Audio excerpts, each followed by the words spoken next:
Welcome to my YouTube channel.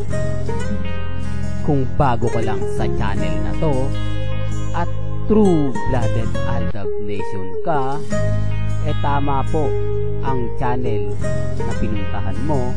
Kaya considering na po kitang bagong subscriber. At huwag mong kalimutan pindutin yung bell para lagi po kang updated sa bagong video na ilalabas ko. Salamat po sa iyong pag-click sa channel na to.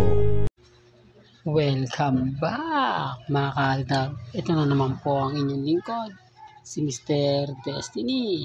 At pag-uusapan nga po natin itong pinaka-latest na kumbaga sing-sing ni Maine Polkerson. Siyempre marami pong nagre-react at nagko-komento nga po sa social media. Kaya nga po kailangan natin ng ebidensya at resibo.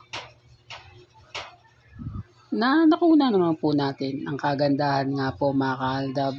Itong suot ni Mengay. Kita nyo rito yung sing-sing. Kaya ako nga po pinakita itong video na to para lang talagang malinaw. Para lang po talaga klarong-klaro. Di po ba na may ebidensya at resibo po ako.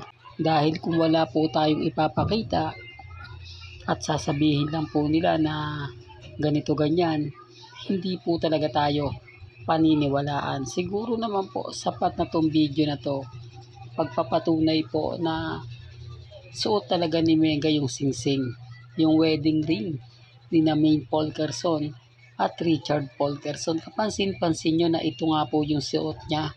Hindi niya sinuot yung fake wedding ring nila ni Congressman Arjo. Obsession na naman yan, Mr. Destiny. Alam mo kaya ka nababash eh. Kaya yung mga Armain at mga Maine fanatics galit na galit sa'yo. Nakakalimutan lang naman siguro yan ni Mengay. Siguro yung mga time na yan, nahubad niya at yung sing-sing na isa o na dalawa, yun yung nasuot niya. Ito yung lagi kong sinasabi sa mga mommies na marami pong kumakampi sa akin. Kapag ang sing-sing, kapag naligo ka, hinubad mo, susutin mo pa rin siya.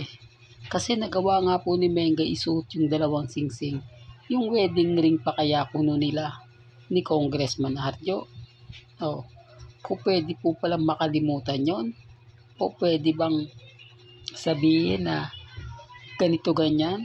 Kaya nga sabi ko sa inyo, ako kampante lang po ako, makaldab. Relax lang po ako kasi alam naman po natin ang buong istorya. Alam naman po natin ang buong kwento. Hindi po ako namimilit sa mga bagay-bagay na kumbaga iniisip po nila. Hindi po ako namimilit sa mga kwento, sa mga pahayag at sinasabi po ng ilan.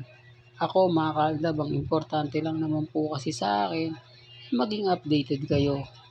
Ang importante naman sa akin, kung ano po yung mga nababasa ninyo, napapanood ninyo, napapakinggan, relax lang. Hindi po ba? Huwag na po kayong magpa-apekto, huwag na po kayong magpadala sa mga pahayag po nila. Ang masaya nga po talaga tayo o ang okay lang po sa atin, ito. Hindi po ba? Sapat na po ito para po sa Aldab Nation. Lalo na po sa mga mommies na mga nagtatanong, Mr. Destiny, ano na pa ba yung kumbaga ano natin para maging masaya tayo? Ito na po mga kaaldab, paunti-unti na po. Kumbaga nag-aantay lang po ito ng tamang panahon. Nag-aantay lang ito ng tamang pagkakataon. Sa mga kwento po nalalabas ngayon, ngayong nalalapit na po ang Valentine's Day at sinasabi nga po nila na magsasama nga po daw yung Kathleen. Yan lang po talaga yung po pwede nilang sabihin.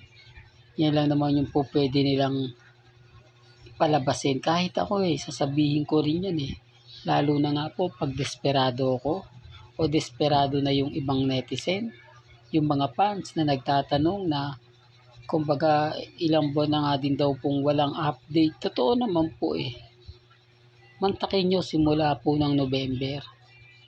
Hindi, para lang klaro. simula po November hanggang ngayong buwan, may nakita po ba kayong update, papabor sa Cat 10? Hindi po ba wala? Hindi po ba totoo yung sinasabi ko na ginamit lang po talaga ang mga fans ng Cat 10 para lang po sa kanila? Tapos ngayon dahil may teleserye si Catherine sa ABS-CBN, kung ano-anong issue na naman po yung gagawin nila. Although sinasabi ng iba, pabor yan sa Katnel fans kasi sinasabi ng Katnel na nagkabalikan na nga po. Tapos sinasabi pa nga po ni Daniel Padilla na walang makakatibag sa tambalang Katnel. Pero pag dumating po yung point na bumalik ang Aldab, dumating na binigla sila. Di po ba? Biglang gumawa ng pelikula ngayon sina Alden at si May. Di po ba? Aldab movie. Bukod yung candy serye na gagawin po nila. Malaking insulto yan. Malaking sampal. Kaya nga sabi ko nga po sa inyo, relax lang po kayo. Di po ba maging kampante lang, maging matatag. Hanggat na andito po tayo, mananatili po tayong kumbaga mapanuri sa mga ginagawa nila. Although yung iba pong Aldab fans na nanonood sa akin, siyempre sabi nila, Mr. Destiny, wag mo nang pakita yan. Wag mo nang kumbaga pag-aksayahan yan ng panahon. Kasi hindi naman talaga tayo paniniwalaan yan. Lalo na yung mga bitter sa Aldab. Tama naman po, pero kailangan po natin itong ipaliwanag. Kailangan po natin itong sabihin. Lalo na po ngayon nararamdaman natin ang mga kumakalat sa Instagram, sa Twitter, sa Facebook. Kailangan natin mag-react. Kailangan natin kumbaga magsalita patungkol sa mga issue. Kasi kung hahayaan natin yan, kung hindi tayo kikibo, sasabihin po nila totoo. Pero kapag binasag po nila, mag-aalangan na yun sila, di po ba? Na huwag tayong magpo-post basta-basta kasi ito yung ginagamit para siraan tayo. Ito yung ginagamit para lang, kumbaga, mawala yung init. Totoo naman po kasi, tignan nyo po mga ka-Aldab, yung kasalang issue po ng Cat 10, hindi po ba mas naging malaking insulto pa po sa kanila na pinipilit niya po nila o pinipressure nila sina Alden at si Catherine na magsalita para pa sinungalingan lang po yung sinasabing kasalan. Wala naman po talagang kasal at never naman pong magpapakasal si Alden Richards at si Catherine. Di po ba after 11 years na magkarelasyon, hindi nga po nagpakasal sa media? Ibig sabihin, alam ko may secret wedding nga po ang Katnel. Pero magpapakasal agad-agad? Ano yan? Di po ba? Hindi pa nga po daw niya nararamdaman o hindi pa siya nakakawala sa mga yung tipong pagiging open, di po ba, na walang karelasyon. Tapos kay Alden, kasal agad-agad.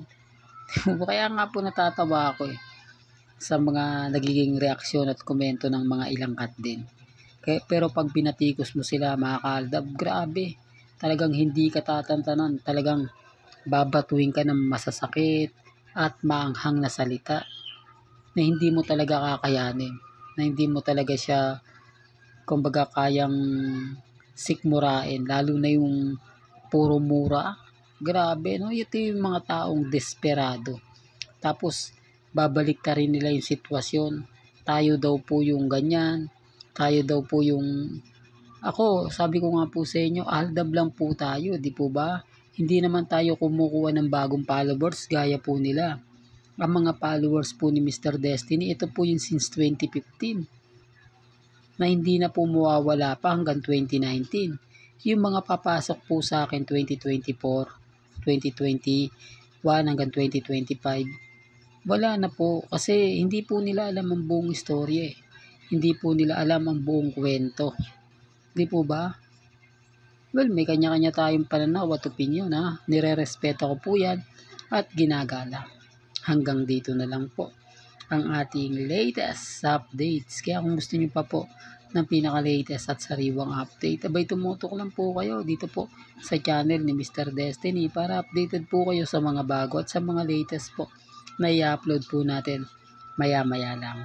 Kaya kung bago ka lang sa channel na to at isa kang true-blooded Aldab Nation na nagmamahal kina Mengay at Tisoy, tama po ang channel na pinuntahan mo, kaya consider na po kitang bagong subscriber. At huwag mo kalimutang i-share ang mga video po natin sa mga mami, sa mga titas, at sa mga senyor. Hanggang sa muli, salamat po sa panonood at pakikinig.